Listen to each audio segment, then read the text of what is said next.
Hello and welcome students, আশা করি তোমরা সকলেই খুব ভালো আছো। জ্ঞানজ্যোতি কোচিং সেন্টারের পক্ষ থেকে তোমাদের সবাইকে আরেকবার স্বাগত। তো আমি মীরা ম্যাম, আমি আজ তোমাদের তোমরা যে বাঁকুড়া ইউনিভার্সিটি আন্ডারে পড়ছো, তোমাদের সেকেন্ড সেমিস্টার মেজর 2 যে বেঙ্গলি পেপার রয়েছে, সেখান থেকে আজ যে বিষয়টি নিয়ে আমি আলোচনা করবো সেটা হচ্ছে বাংলা গদ্য সাহিত্য বিকাশে তত্ত্ববোধিনী যে পত্রিকা রয়েছে তার অবদান কতটা রয়েছে সেই সম্পর্কে আজ ক্লাসে আমার আলোচনা। এর আগের দিন এই টপিকটাতে কিন্তু আরেকটা ক্লাস আমি করিয়েছি, সেই ক্লাসটা না দেখে থাকলে অবশ্যই একবার দেখে নেবে, যেখানে আমি তত্ত্ববোধিনী যে পত্রিকা রয়েছে সেই সম্পর্কে কিন্তু আলোচনা করেছি সেই ক্লাসটির মধ্যে। ঠিক আছে, তাহলে কি তোমাদের এই যে টপিকটা রয়েছে এটা কিন্তু পুরো আর কি কনসেপ্টটা ক্লিয়ার হয়ে যাবে। দেখো, ক্লাসটা শুরু করার পূর্বে খুবই একটা গুরুত্বপূর্ণ ইনফরমেশন তোমাদের সঙ্গে আলোচনা করে দিয়ে যাই। তোমরা যা ভাবছো এই সেমিস্টার আমাদের সঙ্গে অনলাইন ক্লাস বা নোটসের জন্য যোগাযোগ করবে তাদেরকে বলে দিই, এখানে নিচে দেখো দুটি নাম্বার দেওয়া আছে। এই নাম্বার দুটি হচ্ছে আমাদের Gyanjyoti coaching centre official helpline number. যে কোনো একটি নাম্বার মধ্যে কল করে নিয়ে কিন্তু আমাদের সঙ্গে যোগাযোগ করে নিতে পারবে। তার সঙ্গে তোমাদের বিভিন্ন সেমিস্টার কোর্স ফি কি আছে সেটা বলে দিচ্ছি।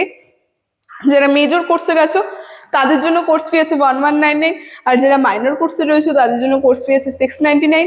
আর আমাদের কোর্সে যদি তোমরা অ্যাডমিশন হও, যে সুবিধা তোমরা পাবে সেটা হচ্ছে এখানে তোমরা live classes, recorded classes, high quality notes তার সঙ্গে পেয়ে যাচ্ছ তোমরা 100% কম্পেনসেশন। এই সবগুলো সুবিধা কিন্তু তোমরা একসাথে পেয়ে যাচ্ছ। ঠিক আছে, এই ইনফরমেশন তোমাদের দেওয়া ছিল। এখন আমি ক্লাসের আলোচনায় চলে যাচ্ছি। দেখো, প্রথমে বলেছি বাংলা গদ্য সাহিত্য বিকাশে তত্ত্ববোধিনী পত্রিকার অবদান কতটা রয়েছে সেই সম্পর্কে কিন্তু আছে ক্লাসে আমার আলোচনার বিষয়। কি বলছে, 1843 সালে প্রতিষ্ঠিত দেবেন্দ্রনাথ ঠাকুরের প্রবর্তিত ও অক্ষয় কুমার দত্তের সম্পাদিত তত্ত্ববোধিনী পত্রিকা বাংলা গদ্যের আধুনিকীকরণ, তার সঙ্গে পরিমার্জন এবং গদ্য শৈলীকে সহজ, সরল ও বিষয় ভিত্তিক করার মাধ্যমে বাংলা গদ্য সাহিত্যের বিকাশ যুগান্তকারী অবদান কিন্তু রেখেছিল।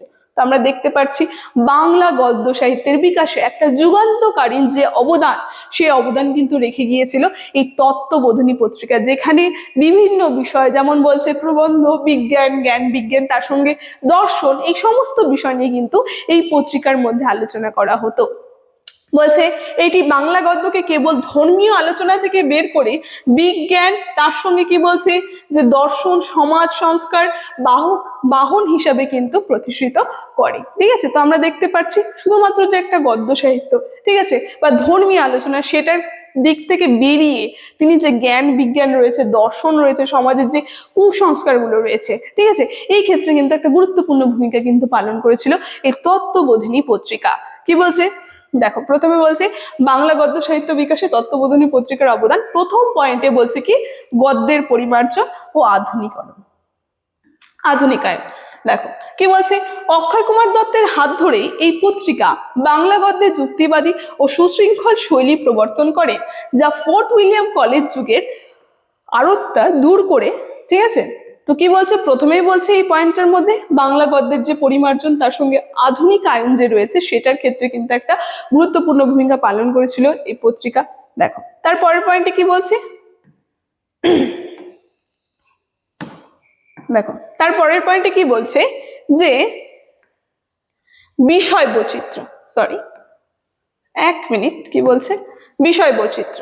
দেখো এখানে বলছে কেবল ব্রাহ্ম ধর্ম নয়, বরং দর্শন, বিজ্ঞান, ইতিহাস, ভূগোল ও সমাজ সংস্কারের মতো গভীর বিষয়ে প্রবন্ধ প্রকাশের মাধ্যমে গদ্যের যে ব্যাপ্তি, সে ব্যাপ্তি কিন্তু ঘটিয়েছিল এই তত্ত্ববোধিনী পত্রিকা।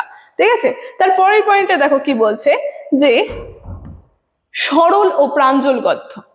দেখো এই যে তত্ত্ববোধিনী পত্রিকা রয়েছে, এই পত্রিকা বাংলা গদ্যকে আরো সহজ, বোধগম্য, তার সঙ্গে সুপাঠ্য করতে কিন্তু প্রধান ভূমিকা পালন করেন। তো আমরা দেখতে পাচ্ছি এই ক্ষেত্রেও কিন্তু এই তত্ত্ববোধিনী পত্রিকা একটা গুরুত্বপূর্ণ ভূমিকা পালন করেছিল, মানে বাংলা গদ্য সাহিত্য রয়েছে সেটা আরো সহজ সরল ভাষায় কিন্তু নির্মাণ করেছিল।